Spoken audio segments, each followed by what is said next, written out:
Isfarani akan menjelaskan satu artikel yang berjudul Berhala dan Kejahatan, Menyimak Akar Kejahatan dalam Diri Manusia, karya Heri Susanto SJ. Seringkali kita mengetahui kejadian-kejadian yang tidak manusiawi terjadi di Indonesia, bahkan terjadi di sekitar kita. Kejadian yang tidak rasional dan kejadian yang tidak menggunakan akal budi manusia dalam tindakannya. Tentu kita berpikir, apakah sang pelaku kejahatan ini masih layak disebut manusia? Di mana sih hati nuraninya sehingga dia tega melakukan kejahatan? Semua orang itu mempunyai peluang untuk melakukan kejahatan. Bahkan agama yang mengajarkan perdamaian dan cinta kasih bisa menjadi penyebab tindakan manusia di luar batas peri kemanusiaan itu. Kira-kira kenapa sih kejahatan bisa terjadi? Menurut pelopor psikoanalisis Sigmund Freud menjelaskan bahwa segala kejahatan terletak pada kegagalan manusia dalam mengendalikan nalurinya atau yang disebut id. Pada dasarnya semua orang ini ingin selamat, memiliki kerinduan akan surga dan kebahagiaan yang abadi. Namun sayangnya pada kenyataan manusia ini mempertahankan kenyataan, keelapan rupa, kekayaan, kesehatan, cinta, yang dimana hal ini adalah hal yang berlaku di dunia nyata, bertahankan secara terus-menerus. Terdapat pertentangan eksistensial antara dunia ideal yang dicita-citakan dan dunia nyata yang harus dihadapi. Terdapat ketegangan dalam keterbatasan dan kerinduan akan kesempurnaan. Keterbatasan ini memuncak pada peristiwa kematian. Manusia akan merasa gelisah dan cemas berhadapan dengan peristiwa kematian. Beberapa dokumen mengatakan bahwa manusia memberontak terhadap kematian, seperti dokumen Konsili Vatikan kedua Gaudium et Spes. Lebih tepatnya, Becker mengatakan bahwa apa yang ditakutkan manusia itu bukanlah kemusnahan dirinya, tetapi kemusnahan yang tanpa makna. Karena itu manusia mencari dan menciptakan sesuatu yang bisa menjamin rasa aman dan kesejahteraan bagi dirinya. Misalnya, manusia selalu mencari uang. Dengan menimbun uang, seseorang dapat mendapatkan kekuasaan. Dan pada dasarnya, kekuasaan ini untuk mengalahkan rasa cemas akan kematian, akan peristiwa yang akan datang. Contoh yang kedua misalnya kebudayaan. Kebudayaan mampu memberikan tempat pada anggota-anggotanya, memberikan dukungan, memberikan kedudukan, memberikan anggotanya rasa selamat dari ketiadaan makna dan dari kemusnahan itu sendiri. Manusia memiliki kerinduan untuk menjadi penting dan lebih dari manusia yang lainnya. Ekspansi diri ini muncul dalam bermacam-macam cara. Tidak hanya penguasaan fisik, namun juga penguasaan akan kemenangan. Teknologi dan ideologi mempunyai dimensi keabadian. Orang modern menggunakan peralatan dan mesin yang mutakhir serta penguasaan metode ilmiah yang canggih dengan tujuan menguasai kehidupan dan menguasai kematian. Ideologi mempunyai fungsi sebagai pemuas kebutuhan manusia untuk meyakini bahwa masyarakat tempat di mana mereka tinggal berdiri di atas kebenaran yang mutlak. Karena orang mencari dan terlibat dalam berbagai macam ideologi dan pertarungan, kekuasaan politik, perang ekonomi untuk menjamin kesejahteraan hidup mereka. Manusia tidak mampu berdiri di atas kekuatannya sendiri.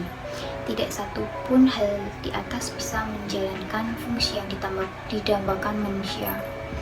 Hal yang mengherankan adalah manusia yang tetap menggunakan simbol-simbol itu.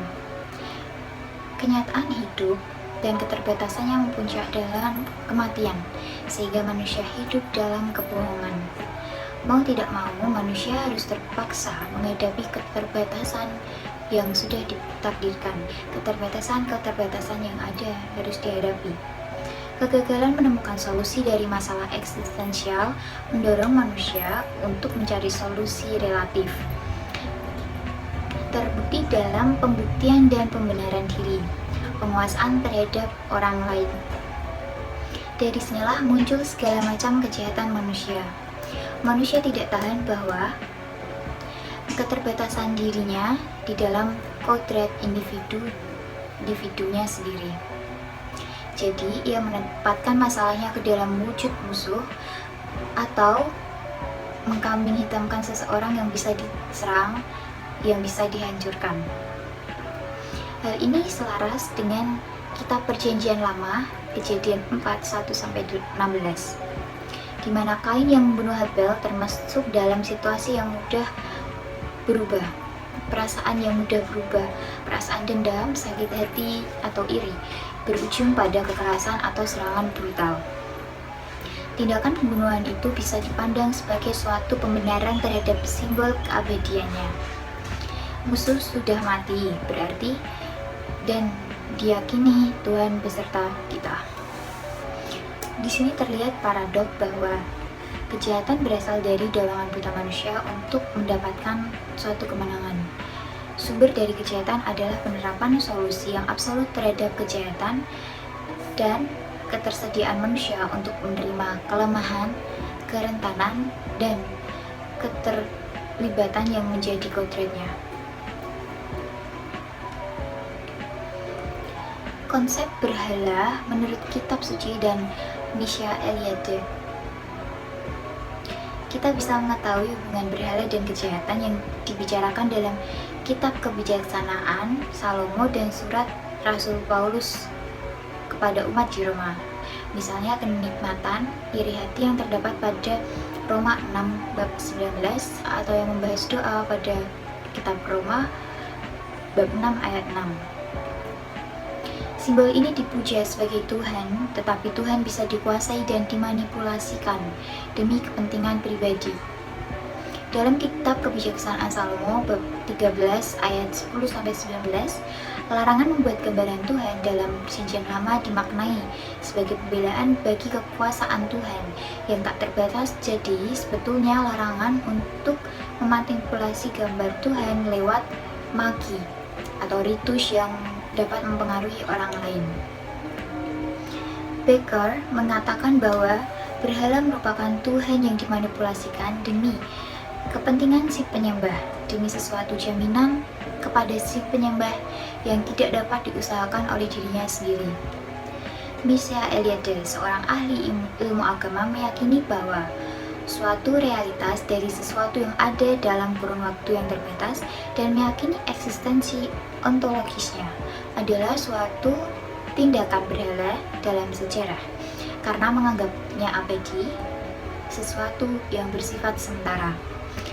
Misalnya orang kaya menganggap uang adalah sesuatu yang abadi, satu-satunya realitas dan kebenaran yang nyata. Ini adalah bentuk berhala. Seorang politikus yang menganggap bahwa pemahaman ideologinya dan kekuasaan politiknya merupakan hal yang realistis dan benar. Dan ini juga contoh tindakan berhala.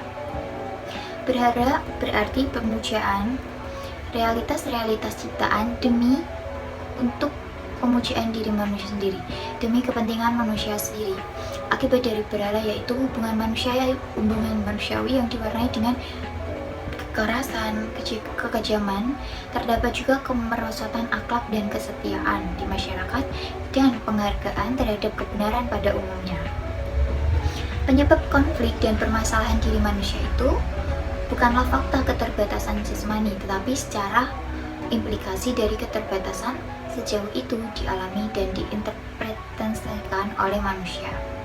Di sini muncul tuntutan untuk membuat simbol keabadiannya sebagai jaminan terhadap kesejahteraan hidupnya, masa kini, masa yang akan datang, dan selama-lamanya.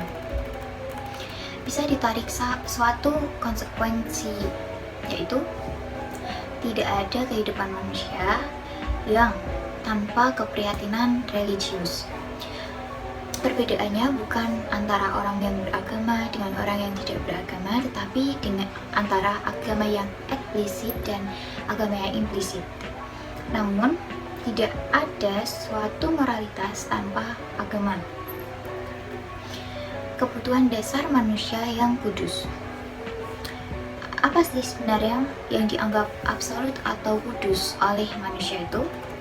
Eliade menjelaskan fenomena kripto-religius, yaitu bahwa setiap orang memiliki yang kudusnya sendiri. Bahkan orang yang menganggap dirinya ateis pun juga memiliki sesuatu yang dianggapnya kudus. Bentuk yang kudus ini berbeda-beda. Yang penting memiliki dimensi yang sakral, entah itu berupa waktu yang kudus, hari ulang tahun, peringatan hari perkawinan, dan lain sebagainya. Tempat yang kudus, misalnya pertemuan pertama kali, tempat kelahiran, dan yang lainnya. Setiap orang memiliki kerinduan akan sesuatu yang mengatasi realitas yang dihadapi dalam kehidupan sehari-hari. Kerinduan ini sebenarnya menunjuk pada suatu kerinduan akan surga. Dalam bahasa Agustinus, dalam diri manusia terdapat orientasi yang terus-menerus menuju Tuhan dan tak seorang pun bisa tenang sampai beristirahat di dalam Dia. Aristoteles berbicara mengenai orientasi manusia pada kebahagiaan. Semua mencari kesejahteraan dan jaminan untuk masa depan. Manusia membutuhkan sesuatu yang mengatasi dirinya. Manusia membutuhkan yang kudus, membutuhkan sesuatu yang mengatasi situasi dan kondisinya di dunia yang nyata ini. Seseorang tidak dapat membuang yang kudus tanpa melukai eksistensinya sendiri. Kenyataan kita tidak dapat menemukan seseorang manusia non-religius dalam arti penuh dan lengkap. Desakralisasi total dan lengkap tidak pernah dapat dijumpai. Itu hanya merupakan abstraksi. Kebutuhan akan yang kudus dan transendensi ini sangat penting dalam kehidupan, karena tanpa transendensi seseorang akan tetap tinggal tertutup di dalam dirinya sendiri. Secara langsung akan menjadi lebih jelas bahwa seseorang yang menolak setiap bentuk transendensi diri dan hanya memikirkan tentang dirinya sendiri itu adalah orang yang baik. Masalahnya sekarang adalah bagaimana bisa memiliki hubungan yang betul-betul autentik dan tidak manipulatif dengan yang kudus. Penerimaan keterbatasan dan transendensi. Kita sudah melihat bahwa sumber masalah menyebabkan kejahatan dan ketidaksediaan manusia untuk mengakui dan menerima keterbatasannya, yang mana terpuncak pada peristiwa kematian. Sehingga manusia mencari proyeksi untuk mengabsolutkan dan menyelenggarakan kebenarannya lewat penciptaan simbol keabadian.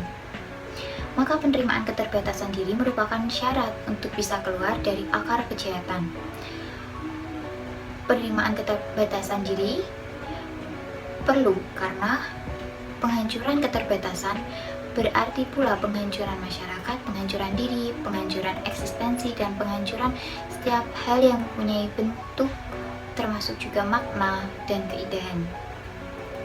Berhadapan dengan pemenuhan harapan yang tidak lengkap ini, ada dua kemungkinan sikap yang bisa muncul.